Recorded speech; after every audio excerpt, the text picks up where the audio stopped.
On Friday, we lost one of our closest family members.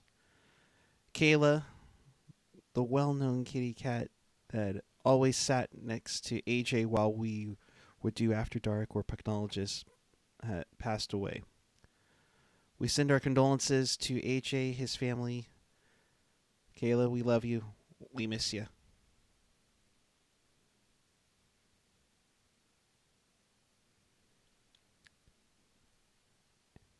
It's January 13th, 1996, and what a game this has turned out to be. Let's talk about it on this special edition of Teal Town Throwback After Dark.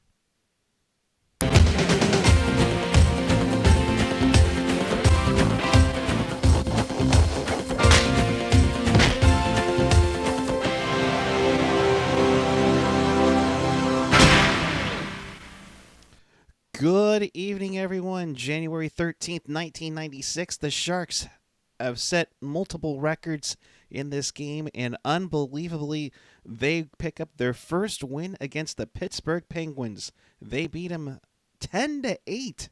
That's right, 10-8. The Sharks score a touchdown and a field goal in this one. Welcome to a throwback edition of Teal Town After Dark. This is your live and interactive Sharks post-game show. We do this after every game, and, well, in lieu of a quarantine, well, we're having some fun. So if you want to be a part of the show, chat with us and fellow Sharks fans on the chat, on the page, or the app. And for more Sharks content, hit us up at tealtownusa.com. And, of course, follow us on AOL and Prodigy all the way through the playoffs. All right, with that, good evening, everyone. Let's say hi to Kevin Lacey 22 at AOL.com. How are you, Kevin? You know, I think it was something like Cool J6 at AOL.com or something like that. I mean, I didn't even have internet in 1996, and I'm 12 years old doing a podcast, so nothing's really changed, I guess, really, Right. except somehow I have a lot of facial hair for a 12-year-old. For 12-year-olds, I mean, it looks like you're already growing a playoff beard. So. Well, you know, this game pretty much is going to be our playoffs, because I have no hope that the 95-96 Sharks will come anywhere close to that. Yes, considering what happened this season where the Sharks started, what was it? Astronomically, disgustingly bad. They lost. They were 0 for October. They beat the Blues in a rout to finally get their first win. Heck, you know, it was that point when Kevin Miller got the game-winning goal. They were handing around a hat of money plus a Sports Channel Pacific jacket as well, just to see who would get the game-winning goal. Lots changed. You know, Kevin Constantine got a contract extension, and then in the worst part, he was fired in December. You know, he got his assistants that he wanted. He wanted to get rid of Drew Minna and Vasily Tikhonov. He brings in Jim Wiley. Jim Wiley now ends up being the coach. And Kevin, what a nightmare year so far for the Sharks. Yeah, the Sharks traded Pat Falloon just 2 months ago, and traded their first round pick and a couple picks to bring in Doug Bodger and Ray Shepard, who have, you know, been okay. But obviously Ray Shepard being scratched last game with Owen Nolan, Jim Wiley really putting it out there, saying this effort this whole season is unacceptable. And Eric, as you saw tonight, that lit a fire under Owen and Ray. They played great, but wow, I mean, and not only that, they scratched Owen and Ray last game and beat the defending Cup champions, the Devils, 2-1. Like, how did that happen? Right. Well, it always helps when you have a goaltender who knows what they're going up against. Chris Terreri makes it his way back to New Jersey. He seeks revenge. Bill Guerin would only get the lone goal for that one. God, I wish the Sharks would get Bill Guerin. Man, he is something else, right? Oh, man. Down the road, let's hope. We can only hope that we can get a guy like Bill Guerin to add on to such a such a firepower that the Sharks desperately need. But let's get into this. Let's talk about this game as the Sharks head to Pittsburgh, where they have never beaten the Penguins. And in the meetings between the Sharks and the Penguins, the Sharks have been outscored 55-14. 17. 17? Yeah. Let's not make it any worse than it really is. I think they've tied them twice. After that, it's gotten ugly, including a 9-2 destruction in San Jose at San Jose Arena. But things got going early. The Sharks had a power play, and Mario Lemieux. What can you say Who about had the power play? The Sharks had the power play, believe it or not, but Mario Lemieux snaps it past Terreri. Just a minute 26 in, and who knew that a minute 26 in they would get into this crazy night. Assisted by Tomas Sandstrom and Mironov to make it 1-0. And Kevin, my goodness, it's like here we go again with Pittsburgh. Well, Mario Lemieux is, and still here in 2020, my all-time favorite hockey player to this day. And I mean, he was just a magician out there overall. And starting this off with a shorthanded goal, one of the things that I found very interesting watching this game is Eddie Johnston, the head coach of Pittsburgh, does not care what situation it is. Shorthanded, sure, let's throw out Jágr and Lemieux and all our stars and just try and outscore the other team.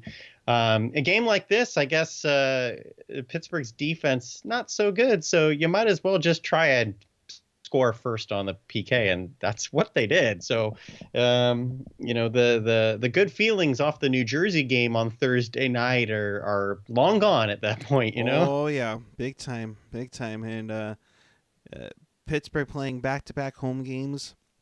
Plus, they have the AFC Championship tomorrow against the Indianapolis Colts. That's going to be a good one there. So Pittsburgh's riled up and ready to go. They are up 1-0. Then at 9:03, Owen Nolan, the guy in the Sandis Ozolinsh trade, he gets his 19th of the season. Nice move, nice power move. Something the Sharks desperately needed from Ray Whitney. Oh, yeah, that guy. Ray frickin' Whitney. Yeah! And Jim Kite ties this game up at 1-1. What did you think of Buster's goal? Well, that play starts off with Chris Terreri going into the corner. I don't know who was forechecking for Pittsburgh, but Terreri passes that puck out. I don't know how Jim Kite and Ray Whitney even got assists on that, but nevertheless, it does get up to Buster. And then, like you said, a real nice power move, skates up the left side, cuts to the middle around Tom Barrasso, and just a heck of a goal. That's one that should be on his highlight reel, like just a permanent highlight reel goal. Absolutely. And I just want to jump in real quick and say, for those of you who are watching and going, what the heck are these guys talking about? It's 2020 and they're talking about a game in 1996. That link to the game we are referring to is down in the description of this video in its entirety. And it's also available there on Tealtown, at Tealtown USA on Twitter. So please, you're going to want to watch this game just like we are here 24 years later, because it's wild. But let's get back to 1996, Puck Guy. Yeah. What'd you think of that goal? Oh, that was a nice goal. And Owen Nolan with that power move, it's like a power move I would use on NHL 96 on my Sega Genesis. It was just like, totally awesome. I have that game for SNES actually. I'm not much of a Genesis guy, but yeah, man, I played that game for probably 6 hours today, to be honest. A Saturday in 1996, and I'm 12. I probably played that game for 6 hours and then turned on the Sharks game on KICU. With the playoff beard already. Yeah. In January. Love it. And Owen Nolan, of course, going to the All-Star game next Saturday in Boston. Should be a great representative for the Sharks. We hope he contributes to a goal or two, maybe 3, in an All-Star game in the near future. And that's at the brand new Fleet Center. Yes. Is that right? So, That should be exciting. Yeah, new home of the Boston Bruins there to get things going there. So 1-1 the score there. Sharks would get another power play going, and Victor Kozlov bangs one in. This one from Shepard and Craig Janney to make it 2-1 Sharks. Sharks have a lead against Pittsburgh. This is amazing. Yeah, we've never beaten them, as you alluded to earlier. 0-6-2 all time. So 2-1. Basically a garbage goal for Victor Kozlov, which that's kind of his role there in front of the net, big body in front of the net. He's going to get a lot of those, but nice to get him up on the board. I actually, just looking back here for a sec, I did not he's wearing 25. Mm-hmm. I thought he was wearing 47 this year. So he changed after his rookie season. In fact, if we just scooch over just a little bit there. Oh, look at that. That jersey is his. What if he had played in the 94 playoffs, that would have been his game-worn jersey. It also has the 95 All-Star patch that they had sewn on all the 94 jerseys with. So that's one of my favorites to have down the road. But Kozlov makes it 2-1 Sharks, and then Pittsburgh decided to go crazy. Marty T in the chat saying, "My hockey pucks are going to be worth so much someday." You're right. Rob Ivan mentioning the OG NFL on NBC: Dick Enberg, Paul McGuire, and Phil Simms. Oh my! Wasn't Phil Simms playing still in '96? No, he just became a broadcaster. Oh, okay. Yeah. All right. Sleepy Mofo asking after the post-game coverage, can we talk about The English Patient? We'll see about that. Still have not seen that movie. I got too much NHL '96 playing to do. So hopefully it'll be out on VHS soon. There you go. Yes. So moving onward, Peter Nedved gets his 19th. He actually gets the next 2 goals in less than 2 minutes. He gets his 19th from Naslund and Smolinski. Naslund, I think, is going to be a great addition for the Penguins. He looks like he will be a great Penguin for a long, long time. And then Nedved gets the 20th. Originally, they credited to Francis, but they looked at it and said it went off of Nedved, so he gets his 20th of the season at 18-11. Nedved, once played in Vancouver, didn't want to report to St. Louis right away. He eventually did go, gets out of there and gets to Pittsburgh, and his 20th of the season. Peter Nedved, really solid player, underrated player. I mean, kind of overshadowed just because of the obvious talents who are Mario Lemieux, Jaromir Jagr, Ron Francis. I think Thomas Sandstrom's kind of in that same boat. And I forgot how good Brian Smolinski is. He was really good in this one too. But yeah, Peter Nedved, I don't have the stats exactly, but I think he ends up scoring 40-something goals, 46 goals or something like that. But both really nice. I mean, the talent in this top 6 or 7 on the Penguins is just immaculate, and they get used a lot. This whole game, we barely saw the third and fourth lines at all outside of Brian Smolinski, who was patched in here and there. But Peter Nedved, taking on that responsibility on a team that has so much firepower and proving he belongs. So 2 nice goals there. Yep. Looking in the chat, we're having some fun here. Marty T, I heard of this cool thing coming out of Japan called Tamagotchi. It's gonna be. Oh, it's not cool. It's not cool. No, not really my jam. Same Christine, I like Elaine Bennis from Seinfeld. That movie was overrated. I mean, what's the deal with airplane food? No, never mind. But I'm more of a Full House guy. I'm trying to think of what did I say watching in '96. I'm more of a Full House guy. Hey, Are You Afraid of the Dark is still on? Yeah, Are You Afraid of the Dark is in season 4 right now. Yeah. I could honestly go grab the VHS of it right now. Right. Hey, the thing. Well, it's a couple years old, but Friends. Mm, I love that Courtney Cox. Yeah. But that flow for Jennifer Aniston. I don't know. Not as good as the flow of Jaromir Jagr. No, we'll get to that in just a second. We want to remind you we have a sponsor for this show brought to you by Great Western Bank, family of companies over $83 billion strong. Great Western will always be there. Unless you need a small business bailout, Yes. they won't be there for that. Your scoring summary again, Lemieux. Look at this scoring summary. Beautiful. 38th to make it 1-0. Nolan, his 19th, ties it up at 1 after we put the graphic up to Nedved on this one. So moving on to the second period now. We have we're getting some popular comments about TV shows. Sleepy Mofo saying Boy Meets World. Marty T saying Family Matters, Blossom and Step by Step. Christine ER, hey, hopefully George Clooney stays on. To say.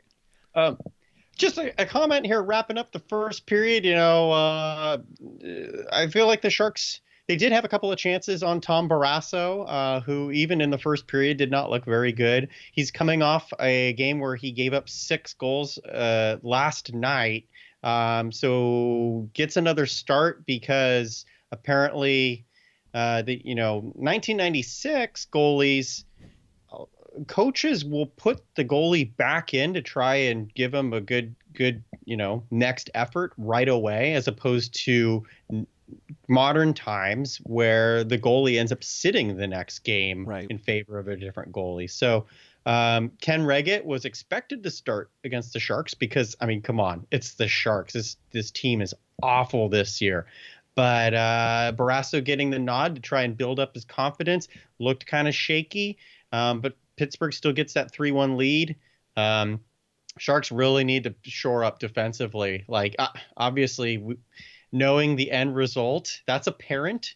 But there were a number of just turnovers, coughing the puck up the middle. You cannot have that. You should not have that. Sharks, with the end result, lucky to come away with this for the number with the outcome, given the number of turnovers they had, especially in the first period. Yeah, it was not pretty early on, and fortunate to be up just 3-2. Although that changed. Yeah, 3-2. Sorry. That would change within the first 4 minutes of the second period. Tomas Sandstrom with a nice shot, beating Chris Terreri. Smolinski again, and Wells with the assist to make it 4-2. Just 2:53. Wait, who? Wells. Chris Wells. Chris Wells. What do you have? 4 shifts? Chris Wells got on the score sheet. And it would be. I wish they would actually try and watch the guy's time on ice or something. It would be great. It would be a great stat, I think, to keep up with everybody on there for sure. Yeah. Jaromir Jagr on the power play, his 37th, he bangs home a rebound from a Lemieux shot and a Ron Francis assist as well to make it 5-2. And at this point, do you blame Jim Wiley replacing Chris Terreri with Wade Flaherty here? Chris Terreri had that absolutely phenomenal, probably best goaltending performance of the season last game. But I didn't think these goals were really his fault, a lot of them. I thought Pittsburgh scored some pretty nice goals here, now up 5-2 at this point.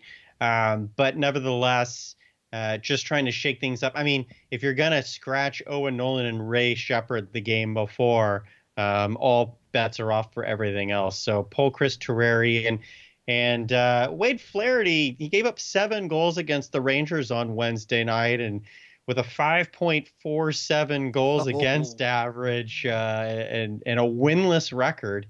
I don't know, but since Arturs Irbe is not here, I guess you just throw Flaherty in there and hope for the best. And if not, maybe just throw Michael Sikora in there in net, because he wasn't doing anything good defensively tonight anyway. Goodness. At this point, I think we might have to go with Josh Sargent.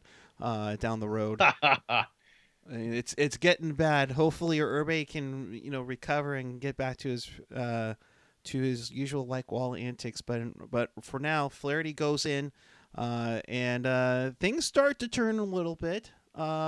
Ray Whitney feeds Jim Kite wide open. It was a great shot by Jim Kite, his first of the season at 5:02. Definitely gets the Sharks back into the game. They pull within 2 goals here, but Jim Kite, known for his fisticuffs, here he bangs one in past Barrasso. Yeah, and Ray Whitney makes this play happen, which I know you'll be happy to hear. Oh yeah. Jaromir Jagr had some fantastic plays tonight overall with the puck. Just very patient with the puck, letting defensemen slide right past him, or just nifty moves. But here's a play where Ray Whitney does the exact same thing. He takes it right out of Jagr's playbook, lets about 4 Penguins slide right on by him, hits the brakes, finds Jim Kite streaking up the left side. Great pass, but like Jim Kite? I mean, it's his first goal of the season. It will be his only goal of the season. And, now at this point, I'm happy he got that honorary assist on the Owen Nolan goal, because he might be in line for a Gordie Howe hat trick. Oh, goodness. Who would have thought? Go figure. Jim Kite. All he needs is a fight, and who knows. While it's 5-3 Penguins, Sharks look like they're starting to get some momentum here. Then Sergei Zubov. Yes, that Sergei Zubov. Man, oh man. He gets his 5th of the season from Ron Francis and Chris Joseph at 9:34, 6-3 Penguins. Oh my goodness, Kevin. So then Sergei Zubov or then Wade Flaherty, because the modern fans want to bitch and complain about Martin Jones. Just go watch this goal. I mean, it's a heck of a shot by Sergei Zubov, but I mean, Wade Flaherty's left leg is on the left side boards and the right leg's on the right side boards, and there's all that room underneath him. Not one for Flaherty's highlight reel, unless he wants to show it to the goalies he's may train if he eventually becomes a coach. Yeah. But Ron Francis, real quick, it's a week before the All-Star break. He has 55 assists. That's insane. Lemieux, I think, on the Jagr goal had like 59. Yeah, 59 assists on there for Jagr, or for Lemieux on Jagr's goal. Yeah. It's absurd. It's absolutely insane what this team can do offensively. Like how this game isn't 15-2 at this point is miraculous. I mean, the Sharks again lost 9-1 last month against this team at home. Ridiculous. Rob Ivan with the fact or fiction here. The Sharks will sign Kelly Rudy this offseason. That might be an interesting one. Although going up against the rival Kings to acquire a goaltender. Yeah, I can't see that happening. I mean, yeah. Plus, he's got a great mask in LA too. Oh man, is that such an awesome mask with the film and the Hollywood sign? Yeah. Sharks are going to need some goaltending here, though. I mean, I actually like Chris Terreri. He rocks the turtleneck very well. We're getting to that. Besides that, though, I mean, if Arturs can't come back, Wade Flaherty's not the answer. I mean, Wade Flaherty, I'd love to know what his goals against average is after this game, because yeah, it's not the 56 save performance against Calgary in last season's playoffs. That was all in all one of the greatest games in Sharks history. And speaking of that, Ray Whitney with the game-winning goal in that game. Was Ray Whitney a captain this year? I don't know. With all due respect to Jeff Odgers, yeah, Ray never wore an A so far this season. Although who knows at this point, there might be some trades coming up. The trade deadline a couple months away. You might see Craig Janney going somewhere. You could see Kevin Miller going somewhere. You might see a guy that we're going to talk about right now might be getting some looks. to make it 6-4 on the power play. Ray Shepard, his 22nd from Janney and Bodger, to get the Sharks within 2. Ray Shepard, the start of a great night for him. Yeah, Ray Shepard. I mean, talking about answering the call, a player who has not let his frustrations be secret about being with the Sharks. He did come over from Detroit here and goes from Detroit, who's number 1 in the Western Conference, to the Sharks, who are not, and getting scratched against one of the worst teams in the league, or for one of the worst teams in the league. He needed to come out, be strong tonight, and good to see him get on the board.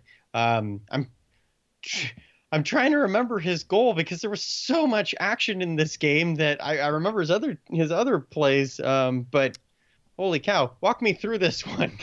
Well, here's the best part. If you check out our if you go to AOL keyword Teal USA Twitter, it'll be great to check out. You can do that. But I'm trying to remember it myself because it was a start off to a great night for him. But one of those special moments where Ray Shepard, it's something with Rays today. I don't know what it is, but it's something else. And as I pull it up, I got it. You got this it. This was Ray Shepard. Blasted, we're talking about, I can't remember the goal. Well, Tom Barrasso can't either because he didn't know the puck even went in the net. Ray Shepard shot that puck so freaking hard off the inside post, and Barrasso, the puck was already, well out of the zone, flying out of the net before Barrasso even turned his head to look for it. He corkscrewed that thing. Yeah, as current St. Louis Blues defenseman Al McGinnis would say, he gripped it and ripped it. Yeah. So that made it 6-4, and then a little fight would break out. Jim Kite, throws down and bloodies up former Shark, original Shark. In fact, the first Shark, Neil Wilkinson, after he tries to take out Ray Whitney on a play. That kind of got the Sharks riled up, I think. Yeah, back-to-back shifts where Neil Wilkinson, I don't know if there's some kind of animosity going on there, but Neil Wilkinson, who was recently acquired by Pittsburgh, comes in hard on Ray Whitney low a couple of times. And with Jeff Odgers also high-sticking Brian Smolinski, not so accidentally, things started to get a little turbulent. And Jim Kite, that was a good fight. That was a good fight for Jim Kite. I mean, I expect no less, but there it is, a Gordie Howe hat trick. I have to think that's the only one of his career. I mean, his goals were few and far between, and fights not so much. But yeah, good tilt, and see if the Sharks can get sparked from that, because I don't necessarily like seeing defensemen get in fights, just because since there's 6 defensemen and 12 forwards, but hey, someone's got to answer that call, because that was pretty dirty on Whitney. I'm glad Whitney was okay. And in fact, Whitney, I think, went on a breakaway right after that and almost scored. Yeah. So. Yeah, he did. He was getting scoring chances left and right, and he didn't have anything to set up on it, but definitely provided some momentum for the Sharks as Owen Nolan gets his 20th on the season off of a bad breakout. I think Barrasso was trying to clear the puck out, and too late, Friesen and Baker crashed the net.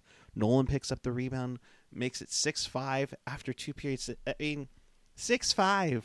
This is crazy. What is this, the 80s? We've been starting to see the evolution of the neutral zone trap, as everybody tries to follow the model of the New Jersey Devils. Yeah. Boy, Tom Barrasso just I don't know what he's doing on this. I mean, I don't know if it's indecision or just clumsiness or what, but a puck gets thrown in that he should easily be able to cover. And he's a good puck handling goalie too.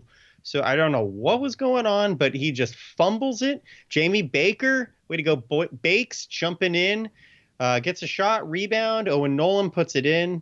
Goal number 2 on the night. Mm-hmm. And now it's 6-5, and the fans are chanting, Reggett, Reggett.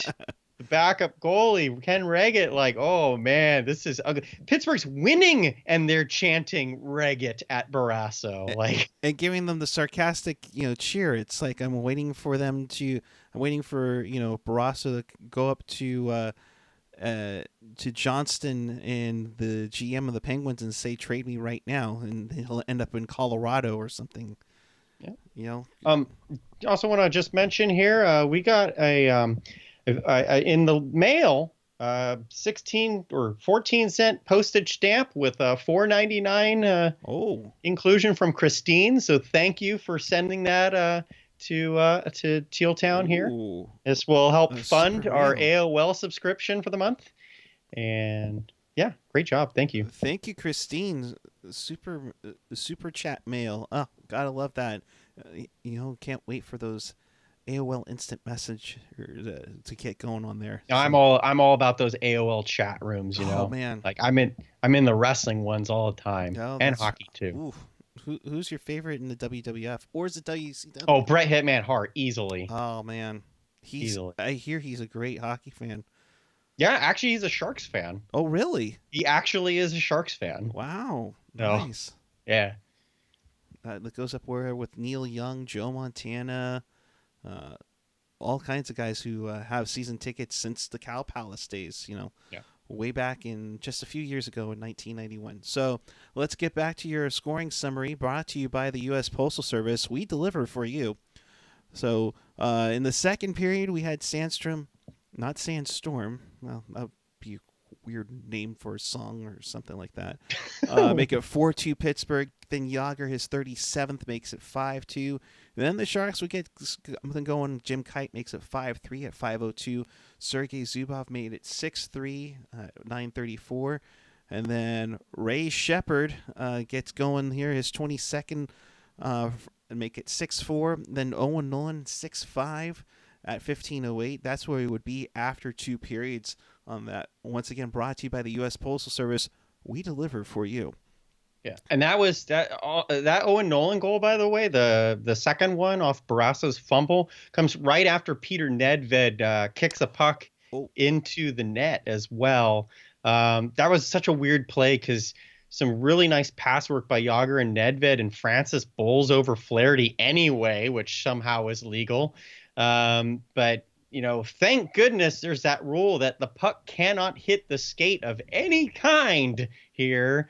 Although I hear they might be changing that to redirections are okay, but it wasn't in this case. So good answer by Nolan. Gets the Sharks within 1 here going into the third period. So gotcha. Yeah, definitely. What's this? Sleepy Mofo. Tom Hanks is directing movie That Thing You Do. Oh, nice. I heard he's not acting in movies, but there should be something big about World War II with Spielberg. Interesting. Looking forward to it. That should be awesome. That'd be really awesome. I'm 12. I'm not going to go see that movie. Hey, you know what? Maybe, down the road they'll have some computerized animated movie about toys. I mean, that'd be cool. But you know what I'm also looking forward to? The third period highlights. Recaps? But also I think it's time to show off something here. It's time, folks, for a special segment that we would like to call, if I can find it, Who Wore It Better? Between Chris Terreri and Kevin Lacey. That's right, folks. The battle of the Teal starter Sharks turtlenecks. Let us know in the chat who you think is wearing the turtleneck better, Chris Terreri or Kevin Lacey. I know you look good in turtlenecks. I think you should rock it a lot more. They're just very comfortable to me. Like, I'm not gonna lie, I don't really do it for a fashion thing, but nevertheless, the off-center look and they're good, and I'm really fortunate to have this teal one, which I hope I can wear to a Sharks game one day because I've only been to one Sharks game ever Oh, in my life at goodness. this point. And the Sharks lost 8-2 to Quebec because that Mike Beachy. I think it's Ricci. Yeah, screw that guy. He's Mike Bitchy. I'll never like that guy. Oh, man. He scored 5 goals against us, and I will Oh, hate him forever. that's just wrong. That's Yeah, wrong. yeah. Mike Ricci. My God. Terrible. Yeah. You hate him, but you wish he was on your team. That's Yeah. Oh, for sure. Yeah. For sure. I'd probably like him if he was on the Sharks, but he's yeah, it's not going to happen though. He's a member of the new Colorado Avalanche, who are looking like they're going to run away with the Pacific Division. That's for darn sure. Yeah, but there's no way they're going to overtake Detroit. Detroit's still. We'll get to out of town scores later, but Detroit is so good. It disgusts me, but they are so good. I mean, right now, let's put your prediction in. Cup final, it's Detroit-Pittsburgh, isn't it? Oh, yeah. The only other team that could possibly be in there might be the Rangers, who looked great against us 2 nights ago. But it's Detroit and nobody else in the West, and it's Pittsburgh and the Rangers for sure in the East. Yeah. No doubt. Gotcha. Marty T. Oh, yes, that's right. They were almost called the Rocky Mountain Extreme. What? Yeah. You never heard of that? That's a real thing? Yeah. No, seriously. They were almost called the Rocky Mountain Extreme. There were logos. What? There were logos made and everything. If I'll let you vamp sometime as after we finish the third period scoring, and there are logos and everything for it. It's unbelievable. Wow. I mean, it's more out there. That's like putting a team in Seattle, which I hope they do one day, and call them like the Kraken or something. No. That is stupid. No, Thank dude, God they called them the Colorado Avalanche. I mean, I know they have an IHL team, but that's ridiculous. That's like putting a team in Vegas.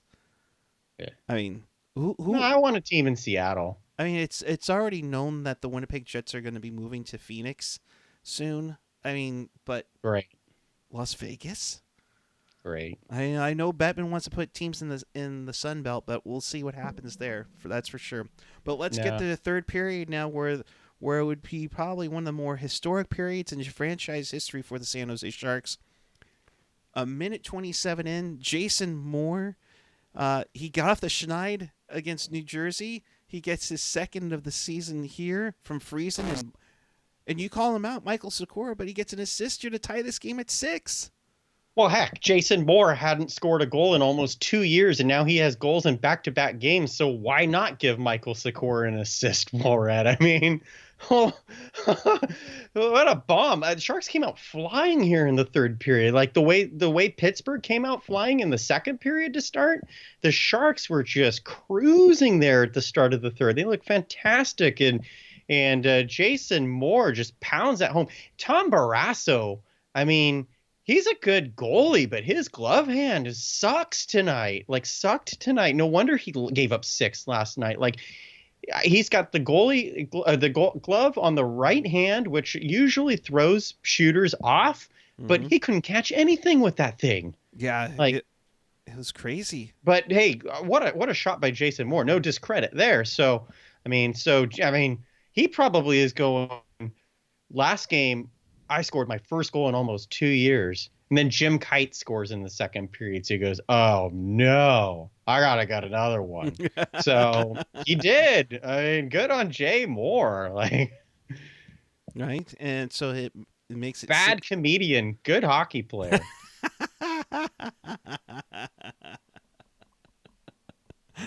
Ties it up at 6. And then at 5:10, Ray Shepard. He definitely got the message after being scratched in this one. He gets his 23rd from Doug Bodger. It was a tip-in to give the Sharks the extra point. It's up and it's good. Going back to Michael Sikora, I mean, the turnover, I don't know which defenseman did it, but whoever turned that puck over for Pittsburgh, that was a Michael Sikora-esque turnover because Doug Bodger, great read to just jump in front. Pittsburgh's trying to cheat on the breakout. Yep. Bodger just steps right in, steals the puck, throws it off off target. Like that was a deliberate redirect attempt for Ray Shepard, and great hand-eye coordination to put that in past Barrasso. Barrasso's really cheating out on that goal. And so yeah, Shep's got two. Owen Nolan's got two. Mm-hmm. Game is we're winning now, 7-6. It's crazy. The Sharks. Let's remind you, the Sharks scored 17 goals total in the previous 8 games against Pittsburgh, and they've got 7 so far in this game. It's remarkable. It's unbelievable. I mean, who would have thought? Who would have thought that this would happen? Hey, Chris says, "What is this happy nonsense?" I'll use. Hey, we have had nothing to celebrate here for the Sharks in 1996, so we have to be gleaming about this game. and you are right, Chris. AOL, shouldn't that be like CompuServe? I completely agree. It should be CompuServe. I mean, it almost, we almost went with Prodigy, but AOL's kind of taking over. No, that's AOL's where it's at, though. I swear, I'm on it all the time. Right. It's awesome. That go to my friend's house. It's great. Oh, yeah. I don't know how I'm doing this show right now because I don't have a computer, but I use my friend's AOL. It's awesome. That's nice. Hopefully they don't need to take a phone call or anything. And then at 10:14, Tomas Sandstrom gets his second of the game, 30th this season. Lemieux his 60th assist. This game is tied up at 7. That's lucky sevens right there. I mean, this is a nice goal for Pittsburgh. Like no disrespect for Wade Flaherty here, because this is just a nice goal. Mario Lemieux. One of the things I noticed, Eric, Pittsburgh's offense it's not necessarily predictable, but they do a lot of drop passes on the entry. But it looks so beautiful, and they do it with such perfection that why not just keep making that your go-to play? Right. So Lemieux carries the puck in, drops it to Dmitry Mironov, and then he just, basically one-times it right into Sandstrom, who's driving the net. It's a nice goal. It's a nice hockey goal. Yeah. So all credit to those guys on that. 7-7. Yeah. And then the Sharks get it back. Just 32 seconds later, Chris Tansel, the big pickup last season, Chris Tansel at 10:46 gives the Sharks the lead, and they would get the lead for good. Friesen and Baker on the assist for this one. Chris Tansel, his second of the season, he got mad because Jim Kite scored a goal, and he said, "No, I can't do that." Eric, what do you think about Chris Tansel? Because I just like this guy. Like he's a bottom line player, but he's so fast. He's dirty fast. Not as fast as Whitney, but he's so quick and just forechecks hard. And I don't know. I just like this guy. I like what he brought to the playoffs last year against the Flames. And so nice to see him and Friesen. Oh, man, rushing up. Pittsburgh couldn't catch up, and Tansel comes in on a breakaway and scores. Like, great. What do you think about Tansel, though? I like that. Tansel looks like a potential grit grinder.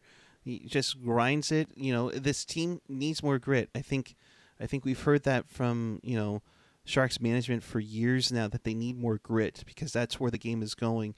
But he has the speed. He can check. He can have a scoring touch too. I mean, it's something to potentially have down the road. And so that made it 7-7, and then 8-7 or 8-7. Excuse me. The Sharks have the lead, and then Ray Shepard completes the hat trick, his 24th of the season from. All of a sudden, I'm thinking Atlanta Falcons quarterback Chris Miller.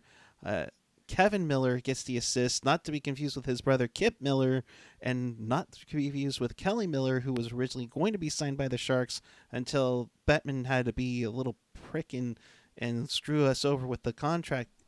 Oh, is that what happened with Kelly Miller? Oh yeah. Oh, I didn't know that. With Kelly Miller and what's the other one? Gosh, Because Kelly Craig Miller's in Simpson. my Sharks program from the game that I went to a couple years ago. Yeah. I had no idea. Yeah. So They are cousins, right? Kevin and Kelly are cousins, aren't they? Or brothers or yeah, something, they're all right? brothers. Kit Miller, who scored the first goal in San Jose Arena history, Kevin Miller and Kelly Miller. I think the Sharks were trying to get them all together in some form, some way. Kip Miller. Kip Miller's in my Sharks program from 2 seasons ago. Yep. That's what it is. Yeah. So that made it 9-7. I mean, this team was down 6-3. This team was down 6-3 and 4-1 and 6-3. Yeah, and they made the comeback all the way to make it 9-7. However, it's Pittsburgh, Kevin. I mean, it's Pittsburgh. You can't lay off of them. And sure enough, Mario Lemieux gets his 39th of the season. A great shot. It beat Flaherty like a rented mule from Smolinski. Again, Smolinski, I think 3 assists on the night. Mario Lemieux, 4 points. I mean, my goodness. Yeah, unbelievable player. But 9-8. Yeah, Brian Smolinski, nice feed from behind the net. Like I said earlier, I forgot how good this guy was or is. Brian Smolinski with a nice feed to Lemieux. Lemieux wastes no time. 4 points on the night. He's got 39 goals. Talking about Francis and with a 55 assists. Lemieux's got 60 assists. Lemieux has 39 goals too. I mean, he's walking away with his MVP trophy as far as I'm concerned. Yeah. That's why I have his jersey. Yeah. Like, this guy's incredible. Yeah, I mean him and going back and forth with Yager. I mean, to have a tandem like that going back and forth for the scoring race on your own team, it's something unprecedented. I mean, we probably won't see it again for another 24 years. So specific. Right. And then Pittsburgh. So that was all the scoring on the goaltenders, the poor goaltenders that had to endure this game. Yes, Chris. There was still one more, yes. And I know that you want to take this goal. Oh yes, Chris S. By the way, saying using all of Puck Guy's 800 free hours. Thank goodness I have another CD-ROM right near by. I got another 50 hours. We're gonna make it through the show, folks. We're gonna make it. How through do you show. think we're doing this broadcast? We're actually using the disc that was given by Chris to Eric to make this happen. Absolutely. Absolutely. However, with under 2 minutes ago, Barrasso gets pulled, and then the best goal of the night, maybe the easiest goal of the night, Ray Whitney, he gets his 11th on the empty netter. That seals the deal. It breaks a franchise record. It's the first time the Sharks have scored double digits in a game. It's the second time that they've, rout a team by more than nine or more goals in this one. It's crazy. Marty. Oh no, Marty's mom needs to use the phone. So don't worry, Marty. We'll still be here when unless she's on the phone for like an hour, we'll still be here. Although, I mean, it took us an hour to get through the scoring summary. So, I mean, the quarantine might even be over since we started this scoring summary. There was that much scoring. It's absolutely ridiculous. And Al in the chat asking if we're ever going to meet in the Cup Finals. Well, Pittsburgh's going to the Cup Finals this year for sure. But, I mean, the way the Sharks are going, the way this season's going is probably going to take 20 years for the Sharks to ever to compete against Pittsburgh in the Cup Finals. So, but yeah, I mean, who's predicting anything? I mean, you know, I only hope we can get to the Cup Finals in but I got to do it with Wade Flaherty. Oh gosh. Oh, hopefully another 30. Hopefully another 31 will take us to the Stanley Cup Finals. There you go. Right there you go. All right, so let's get on to the scoring summary brought to you by the U.S. Postal Service. By the way, who wore it better? We want to hear your comments in our chat. I mean, Chris Ferry or Kevin Lacey. Let us know right now if you are in the chat who wore it best. Back to the third period scoring You're able summary. to set up a poll on the YouTube, aren't you? We might have to. We might have to. Third period scoring summary brought to you by the United States Postal Service. We deliver for you.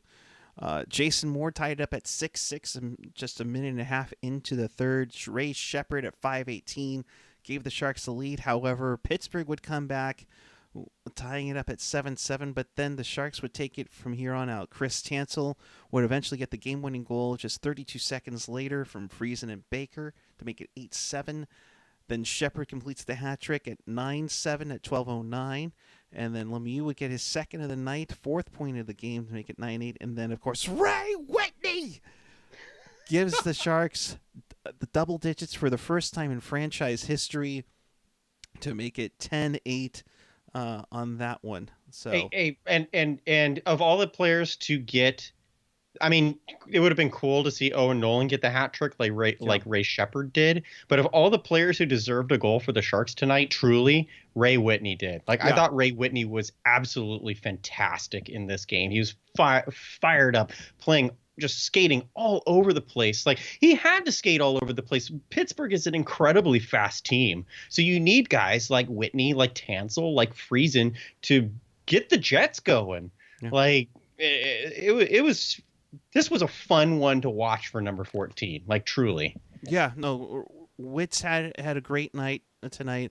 10-8. My goodness, I hope Major League Soccer is this exciting when the San Jose Clash start in a couple of months. It's going to be unreal. Be absolutely unreal. I won't be going. Sorry, Clash. Oh, man. Yeah, it's not my thing. That little lobster logo is just so... Or was it a scorpion? I don't know. Anyhow. I don't know. It's about as exciting to me as the Rocky Mountain Express or whatever the hell. Yeah, here you go. This is the Rocky Mountain Extreme. Oh, Extreme? That was the proposed logo that the Colorado Avalanche were originally going to go with. All right, I need to jump back into 2020 for a sec. That looks like an XFL logo. That is horrible. Oh, I'm so glad they did not use that. Oh, brutal. All right. No. So, but we're getting some comments. We have an from Uncle Darren Stevens. Oh, this is awesome. Yeah, this is so cool. We appreciate Darren Stevens. Sharks statistician for a number of years. Mario Lemieux had 2 goals and 2 assists in this game, including postseason. The Penguins were 119, 10, and 3 all time when he scored 4 or more points. Only 3 of those losses were in Pittsburgh. This was the last time they lost at home where he scored 4 points. Yeah, that's crazy. Thank you, Darren, for that. Like, that's such a cool stat poll to provide to us. Like, that's great. That's it. Those are crazy numbers. I mean, that again just talks about what a fantastic player Mario Lemieux is and how dominant Pittsburgh was with him and Francis and Yager.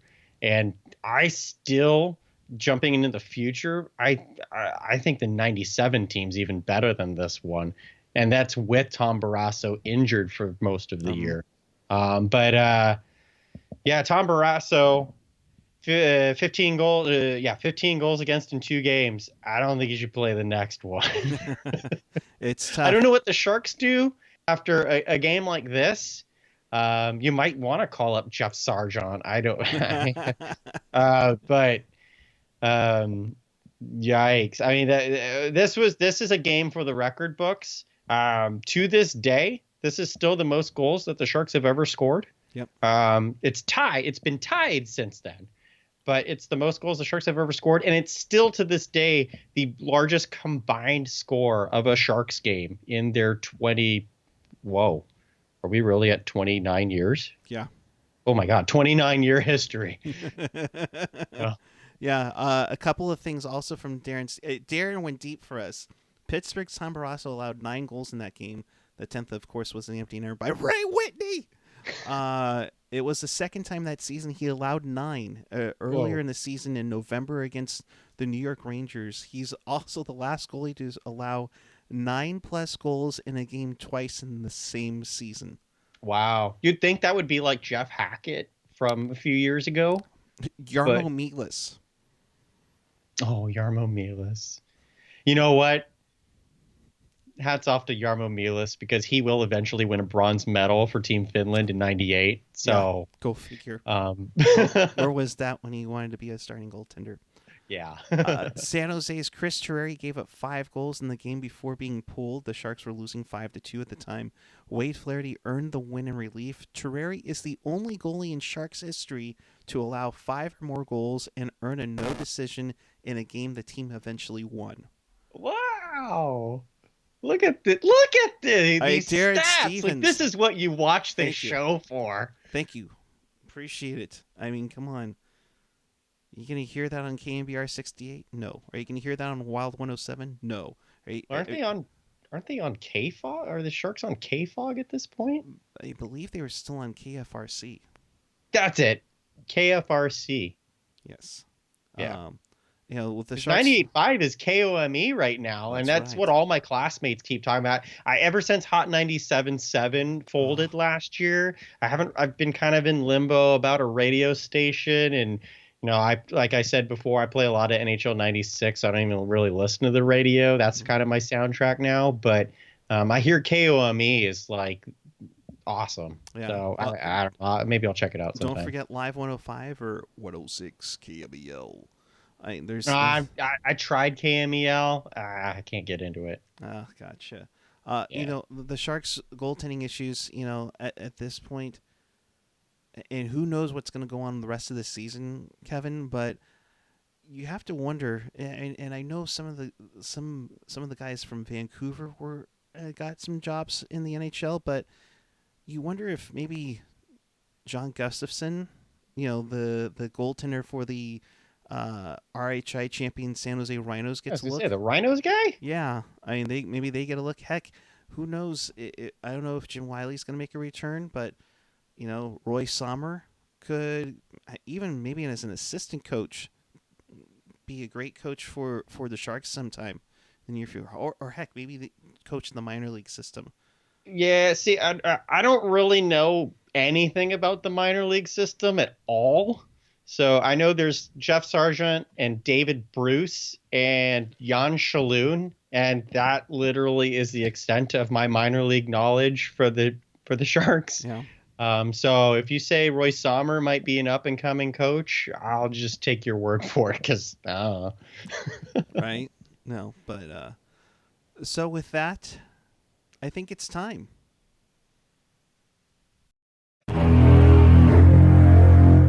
Have the goddamn common courtesy to give him a reach around. And it's a wraparound time for us. Let's go through the scores. This is going to be fun. Oh I'm actually God. really looking forward to this. So let's get to it, folks. The games on the NHL tonight. No, not to be confused with NHL 2 night on ESPN2. Love that show. Bill Peto's awesome. Yes.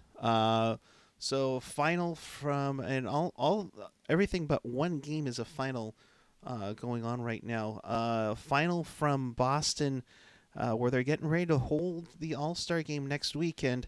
Boston wins 3-2 over the New Jersey Devils in that one. So the Devils losing a couple straight here, including one to the Sharks. Yeah, Eric, and the thing of this one that's weird to me is on Thursday night, we had a trade to announce.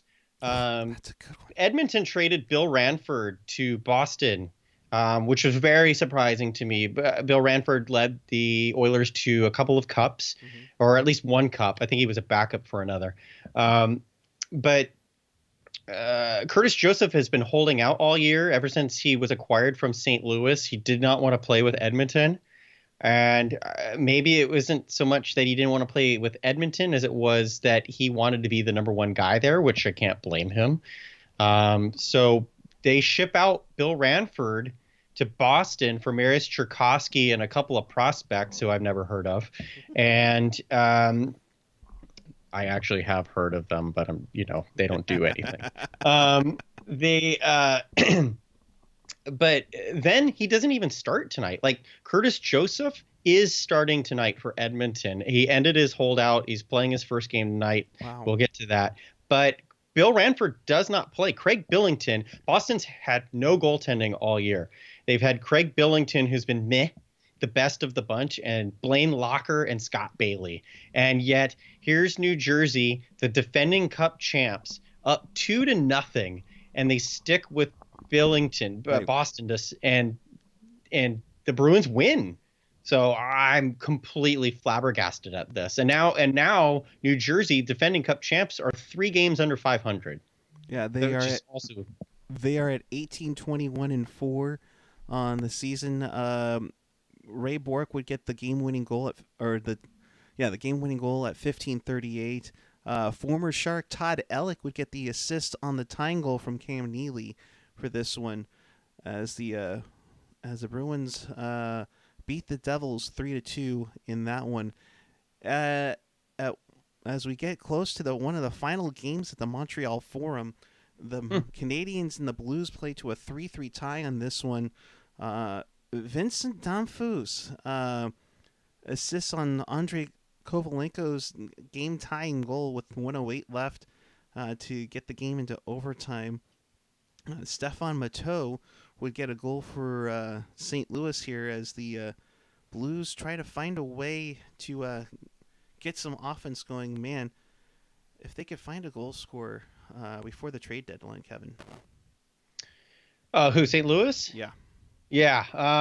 St. Louis, I don't really know a whole lot about them. I mean, they've got a lot of middle-of-the-pack guys. And then some Brett Hull guy. But, they've I know Shane Corson's had a decent year for them. Mm-hmm. Grant Fuhr, though, to me, the team is all about Grant Fuhr this year. He has started every game this year. Wow.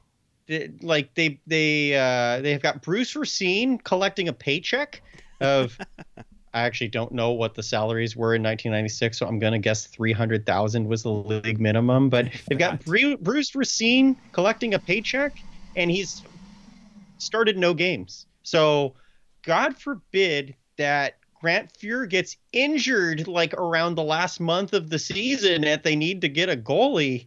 Because I don't know what they're going to do. And then Montreal's just like Montreal. They've got a couple of nice young players. Saku Koivu, I'm in love with that guy. Yeah. Like, he's so good. I might even buy his jersey one day. And Valeri Bure, the lesser Bure. There's a lot of lesser brothers in this league right around now. You know, Brett Lindros, Valeri Bure. There's another one I can't think of right now. Brent Gretzky was Brent Gretzky, that's it. Was a flash in the pan for the Lightning for their first couple of years. Oh, of course, he's a lightning flash. Yes. In Philadelphia at the Spectrum, one of the final games at the Spectrum as well, Mark Messier would have a 4-point night. He'd be on. He'd have his name on the score sheet on all 4 Ranger goals as the Rangers beat the Flyers 4-0 in this one. 2 goals, 2 assists. He's like, well, if Lemieux's going to do that, I got to do it too. Well, man, Mark Messier is so freaking good. I think he had 2 goals and 2 assists against us as well. And he's playing hurt right now. He's hurt, and he's still putting up 8 points in 2 games or whatever. He's got 31 on the season now. I mean, Pat Verbeek has 30 goals now, too. I mean, he scored twice against us as well. He had 2 goals the game before that. He scored the other one of the goals tonight. At this rate, I think he's going to probably even score 2 goals the next game because he's been great. New York, like I said before, if it's not Pittsburgh, it's got to be New York coming out of the Eastern Conference. Yeah, definitely. A team that's going to make a run for it, it looks like Tampa Bay. They get over 500 now with a 4-1 victory over the lowly Ottawa Senators, who are 8-33-1. My goodness, Ottawa just cannot find a way to get things going here. Rob Zaminer, Brian Bradley, Alexei Selivanov, and Peter Klima, former Edmonton Oiler Peter Klima, with the goals there for Tampa Bay. And you feel for the Senators. Yeah, they got this guy. I actually Never heard of him, but he's got some decent stats. Daniel Alfredsson. This Ooh. is truth, by the way. I actually didn't know about Daniel Alfredsson until the end of 96, so I had no idea he was a rookie sensation for them. All right, jumping back in here. Daniel Alfredsson seems like he might be pretty good. But talking about rookies, I mentioned Bure and Koivu. Do you think Alfredsson's got a shot at this thing? Or Eric Daze is really good for Chicago, too. Yeah, no, I think Alfredsson's might have something going on, but who knows? Daze looks like he can make everybody dazed and confused, if you know what I mean. Well, I've created Daze and Koivu in my copy of NHL 96. So Oh, nice. yeah, him and Marcus Ragnarsson. I totally forgot to mention. Oh, I thought Marcus Rags. Ragnarsson's season was over two games ago when he had that hip injury. So it was good to see him come back tonight. Right now, in my NHL 96 season, he's got like 70 something points in 50 games. Wow. I souped Ragnarsson up real good in the game. He's awesome. I love that kid. But I digress. Yeah, I digress. Moving onward to Maple Leaf Gardens, we go. The Vancouver Canucks take down the Maple Leafs 5-2 in this one. Russ Courtnall getting the goal here. And Brett Hedican with his third on the season gets a goal on that one. I mean, what a great defenseman it is. In fact, he had two goals on the night here. Brett Hedican, a name that you wouldn't expect to see on the score sheet, getting a pair for Vancouver in this one. Yeah, Brett Hedican and Corey Hirsch are the stars in this one. I mean, Brett Hedican, not known for his offense. I think he's a pretty good defensive defenseman, though. Yeah. He's coming in nice in his career here, and they're going to need defense because Kirk McLean got hurt either last game or the game before that, and just had surgery on his left knee, so he's going to be out for a while.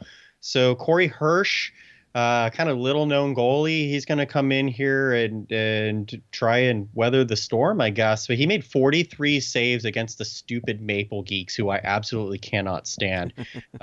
So Maple Geeks lose, and so I don't like the Canucks, but in this case I will. So good for you, Hetty and Corey Hirsch. Yeah. Moving onward to... I hope you both follow me on Twitter someday. I totally just thought of that.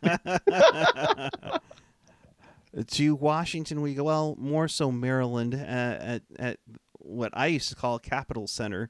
The Red Wings would win 4-2. They go to 31-9-3 on the campaign. Washington, with those beautiful new uniforms, are at 20-18-4. Greg Johnson, Slava Kozlov there, Steve Yzerman with the goals. Kelly Miller. Speaking of Kelly Miller, he gets his third this season for the Caps. Paul Coffey gets a goal as well. I'm surprised he only has 4 or so on the season. Yeah. Paul Coffey. And that touted goal scorer, Steve Konowalchuk, getting his 17th for the Capitals in a losing cause in this Great name, Steve Konowalchuk. Yep. But and Detroit. Wow. What's that? But Detroit, wow. Oh yeah. I mean, 31 wins. Nobody else has 30 right now. Like, they are on pace to be close to the league record. I think they're on pace for like 59 wins right now, but I could see them pushing 60 because that team's really deep. Another team I don't like. I mean, they knocked us out of the playoffs 2 years ago, so screw the Dead Wings as far as I'm concerned. Yeah. But poor Jim Carey for the Caps in net. Rough first period, gave up the 3 goals, but I think he'll be fine. I mean, I think he won the Calder last year, if I'm not mistaken, and he's one of the best goalies in the league. So it's a rough one for him, but I think Jim Carey's going to have a very long career in the NHL based on what we've seen so far outside of tonight. Yeah, exactly. And Marty T mentioning it, too, even though he's been there a couple of years, I wonder if Bowman can do for them what he did for the Penguins. Yeah. Yeah, win a couple back-to-back cups. I mean, Detroit's got the team. I hate saying it. Like I said, I hate them. But they've got a heck of a team. Yeah. Slava Kozlov, I love that guy. So underrated. Yeah, Russian 5. Ugh. yeah, and former Shark Igor Larionov doing wonders for the Russian 5 as well. Sickens me that he's a Red Wing now. Yeah. I love that guy. Yeah. And finally, a game that's it just ended. As Doug Waite gets his 15th of the season from Seager and Kelly Buchberger as the Oilers win 5-4 over the Buffalo Sabres at Edmonton Coliseum. There, You said that game just ended? it just ended. Okay, hang on. I'm waiting for my page to refresh because it takes a while to get this going. So you're breaking news here on Teal Town USA After Dark. Hey, I don't know if you have a 28.8 modem or whatnot, but mine's 33.3 right now, and it's working wonders. Yeah, I have no idea, to be quite honest. Yeah. In the meantime, Miroslav Shatan gets a goal there. Former Shark Jeff Norton. Wow, a lot of former Sharks in the score sheet tonight. Yeah. Jeff Norton, his 5th of the season there. And 2 goals from Buffalo in 31 seconds. Matthew Barnaby, his 7th of the season. He might turn out to be something down the road. And then... okay, just refreshed. Oh, sorry. What was that? Do that again. I said Fontaine. Yeah, Pat LaFontaine's been injured a bit too. Him and Dominic Hasek, I think. Something like that. They've been kind of banged up a bit, but I was watching NHL Tonight a couple nights ago, and they were saying that their head coach, Ted Nolan, Yes, might be in the running for the Jack Adams. Cause the Sabres have been a little surprising this year, in positive ways, not overwhelming ways, but just positive ways. And they came back. They were losing 4-1. To Edmonton tonight with, again, as I mentioned, Curtis Joseph, a debuting Curtis Joseph. So Edmonton had all the reason to steamroll Buffalo, and they come back in, make it 4-4, eventually falling anyway. But yeah. So that's your wrap up around the NHL tonight. Anything? I don't think the Kansas City Blades were playing this evening. So we don't have that score for you. John Shalhoub. Okay, so I got a couple stats here based off the out of town scores for you here. Gotcha. Go for it. Let's look at everything, all the scores we just had, and the Sharks win 10-8. There were no out of the rest of the scoreboard. There were no 2 other games that had a combined score higher than 18 goals that the Sharks and Penguins put up. Wow. And up until the Sabres Oilers game that just went final, up until that game, there were no 3 games whose combined score totaled the Sharks 18 goals, Sharks and Penguins 18 goals tonight. Like, Edmonton and Buffalo blew that from being these 2 teams combined to outscore 3 entire games, any 3 games. So that's crazy. I believe Randy Hahn mentioned it on the broadcast tonight. This is the highest scoring game in Pittsburgh Civic Arena history, with the 18 goals on hand there. I believe it. Yeah. I kind of wonder if that's a record that stayed outstanding until the building closed in 2009. Yeah, absolutely. And like we mentioned before, as we jump back into 2020 here, it's only the second time, or it's the first time of 2 times that the Sharks hit double digits in franchise history. So yeah, Columbus was the other one. I think that was 10-2, if I'm not mistaken. That was that. So I remember that game. I was actually out of town listening online on a modem to an NHL.com audio feed or something like that. For that one. For this one, Eric, I don't know if you remember watching this game in 1996. I actually do, which is why I had such interest in this one. For those of you just curious about this, because you have no choice, I'm going to tell this story anyway. I found these 2 episodes of NHL Tonight that I've been plugging on my Twitter from Wednesday and Thursday, which would have been January 10th and 11th. I found them by total accident on YouTube, and I was like, oh my God. And then on the January 11th one, they were talking about this Sharks Penguins game that we covered tonight being a national broadcast on NHL Fire on Ice on ESPN2. And I was like, wait, is that the Sharks Penguins game? So all I did was a Google search and an Excite search, and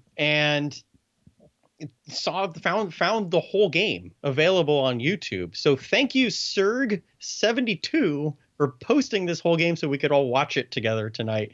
Because this is the game. Yeah, this is a game I've always looked for online to find anything about, and until you mentioned it, I've never seen it in the last time. So yeah, a couple of comments in the chat. Make sure to download the Who by Teenage Wasteland. Nice. Jerry F. Sorry, I got sidetracked listening to the new Cranberry CD. Oh, that's a good album. Yes, definitely. So. I mean, if OJ can be found not guilty, anything is possible. Wow. Hey, if the glove doesn't fit, you must acquit, apparently. So, with that, great to go down memory lane. It's been fun, especially this one. We will do this again. There might be 2 times we might do it. One might be coming this Thursday. Might be talking about a game that's happened a little more recent.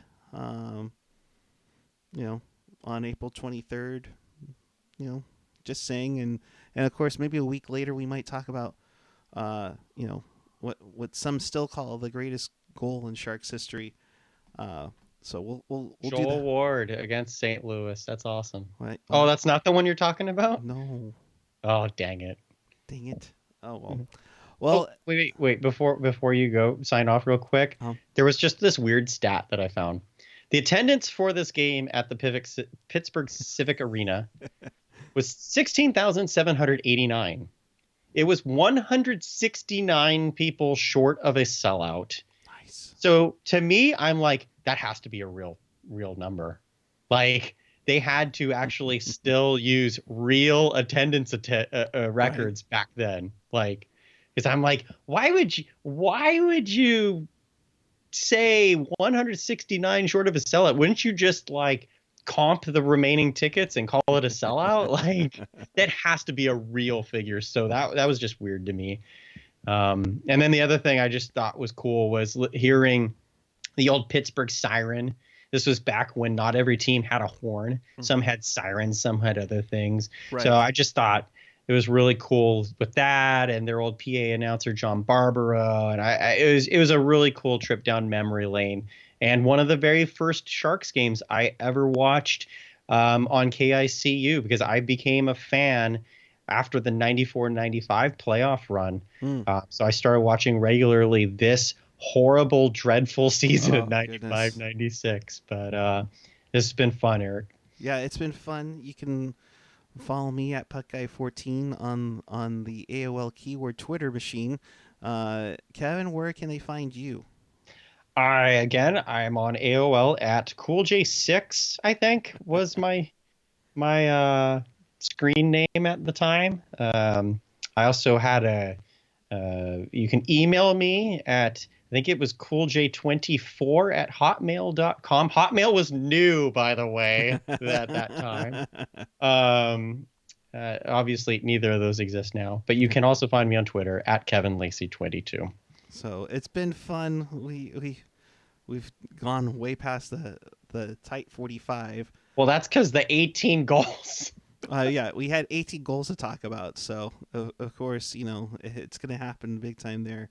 So with that, we will leave with you. In case you missed anything and you want to watch this again, check us out on tealtownusa.com. If you guys want it on the podcatcher, let us know. We normally don't do that here, but that's where we will find it. Kevin, as always, thank you very much. Fun time as always. We miss hockey so badly, as you could tell. We might jump on Discord in a little while. I got to call the girlfriend and say goodnight to her, though, beforehand. So that'll do it from us. The conversation will now continue on Discord, but make sure you hit that subscribe button and check out all our content and our social media stuff. And until next time, keep it real, keep it teal, keep it real teal. Have Vote a great for me. Yes, and from Kevin. Have a great night, everyone. We'll see you soon. Be safe out there.